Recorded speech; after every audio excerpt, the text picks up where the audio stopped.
Bangladesh television এমন একটি television, যেই টেলিভিশনে প্রচুর ভালো ভালো শিল্পী তৈরি হয়েছে এবং এক প্রকার শিল্পী তৈরি করার কারিগর হচ্ছে বাংলাদেশ টেলিভিশন।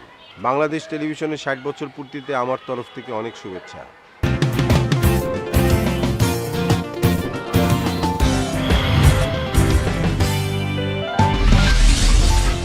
বিটিভিতে কাজ করেছি, অনেক কিছু শিখেছি। আজ সেই বিটিভির জন্মদিন। আমার অন্তর থেকে, অন্তঃস্থল থেকে অনেক অনেক ভালোবাসা। এই বিটিভি যেমন জন্ম দিয়েছে অনেক অনেক অভিনেতা অভিনেত্রীর, তেমন জন্ম দিয়েছে অসংখ্য অগণিত দর্শকদের। আপনাদের ভালোবাসার কারণেই আজকে আমরা এখানে আছি। আসুন আমরা সবাই বাংলাদেশ টেলিভিশন এবং বাংলাদেশের সংস্কৃতির সাথে থাকি।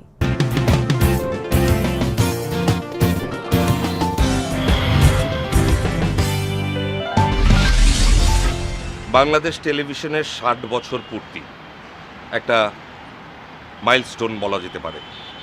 একটা প্রতিষ্ঠানের জন্য, একটা রাষ্ট্রীয় টেলিভিশন চ্যানেলের জন্য 5 যুগ পূরণ করা চারটিখানি কথা না। এর পেছনে অনেকের অনেক পরিশ্রম, অনেক মেধা, অধ্যাবসায় রয়েছে। আর আমার কথা যদি বলেন তাহলে আমি বলবো আমাদের ছেলেবেলাটা বাংলাদেশ টেলিভিশন কেন্দ্রিকই ছিল, কারণ তখন বাংলাদেশে একটাই মাত্র চ্যানেল ছিল। আমাদের নস্টালজিয়া জুড়ে বাংলাদেশ টেলিভিশন বড় একটা জায়গা নিয়ে আছে।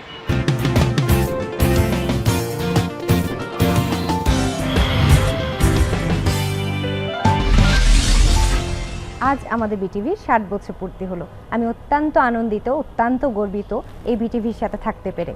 যেভাবে এই 60টা বছর আপনারা আমাদের আঁকড়ে ধরে রেখেছেন, বিটিভিকে আঁকড়ে ধরে রেখেছেন, বিটিভির প্রত্যেকটা প্রোগ্রাম, প্রত্যেকটা অনুষ্ঠান আপনারা উপভোগ করেছেন, আমি আশা করছি যে আপনারাও বিটিভির সাথে থাকবেন।